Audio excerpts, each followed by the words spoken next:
Ndep mazimba. Mubona zvokuitika kuno ku-UK.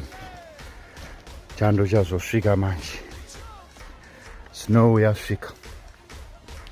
Manje snow yemunomuka inobowa. Inoita kunge nemashiripiti. Vanhu vese votanga kupanika.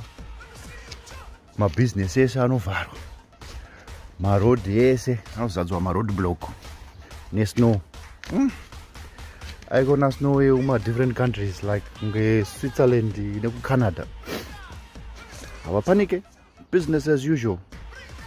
Yemunomu pfeka mazibhachi ese aya, scarf, pfeka maheti ejuice aya. But you just can't get warm. Hameno kuti chi?